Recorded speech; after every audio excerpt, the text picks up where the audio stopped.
Hormatly Ata-Watan TV YouTube kanalynyň tamaşaçylary, ine bugün biz size ýene bir halkara ýürütme suratna bilen şawary size ýetirýäris. Ine Russiýanyň Türkmenistandaky ilçhanasynyň Telegram jemgyýetçilik torunyna bu barada habar berilýär.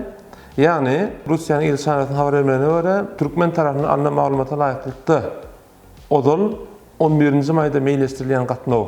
Ýani Türkmenistan Russiýa uruwynçaky gatnaw 11-nji maýda meýleşdirilýän gatnaw tehnik sebäplerden amala aşyrylmaýar.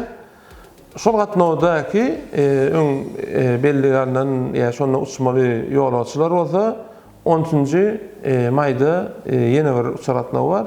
Ine şonda uçýar. Täzeden gaýtaran gysajyk, ýagny öň 11-nji 13-nji maýda dip meýleşdirilýär. Şonuň 11-nji maýdakysy ýetirilýär. Diňe 13-nji maýdakysy dowam etýär. Öň 11-nji maý üçin meýleşdirilen ýolagçylar bolsa awtomatik usully 13-nji maýda. 13-nji maýdaky ýolagçylar dowam etýär. Ine bu baradaky habar ýetirýär. Oson ýene bir beläsin gelýär. Bize sorajak soralaryň hawa aýtýan da ýurtmy suratna bilen manaşyklany biletlerini ýetirýärler. Biletleri ine şi habarmadaky suratnawlaryň biletini Türkmenistan aviakompaniýasynyň aşağı şäherine kasalaryna şöyle gütsäňiz, ne şöyle alyp berseňiz. Ýöne beýleki ýurtmy suratnawlaryň manaşykly, mesalan Türk hava ýollary bolýar, beýlekler bolýar. Olar onçada aýratyn video çekip paýlaşdyk. Bizim kanalymyzda şu videony seyretseňiz, şoňa tomuş etseňiz, ine şöyle maglumat berseňiz. Kädesine soraýar bize, şeýle gep güründe we palanna uçuratna bolýarmyşyn, ýene berdat. Biz gep gürünlere barasynda habar etiremiz, anyk bolanyny, ýagny käbir ütkäplik adalaryny öňünden bilsek, eger şonda alakat olsa da biz o habar beremiz. Ine şu wagt bir resmi bir edara tarapyndan şeýle habar ýetirilýär üçin, ýagny Russiýanyň Türkmenistana ilçhanasy şeýle habar berýär üçin, ine bu habary biz bizim öz saýtymyza goýduk, Instagram hesabymyza paýlaşdyk.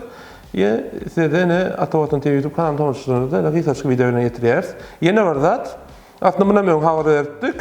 Türkiýanyň Türk Hava Ýollary kompaniýasynyň 11-ne bir reis bardyr. Aslında bizim Ata-Watan YouTube kanalymyzda bu barada öň habar berdik. Ýöne ýakynlaşan şu gaýtaryp geçäýilýär. 11-ne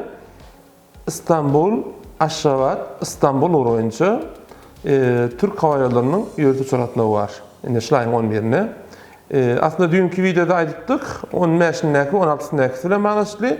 Eğer dünkü videodan görmedikleri var olsa ona meyana gıysaç beyan edayli. Onun 15'ine İstanbul'un uçuya, 16'ına da Türk amaçlarına İzmir uçuya.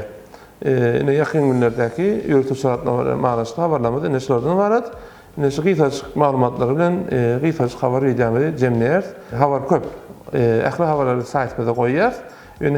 Gerekliler deyip krederlerimiz olsa da yürütü video haberlerini size yetiriyar. Son üçün Ata-Watan TV YouTube kanalımızı izlemeye devam edin. Hoş, sağ olun.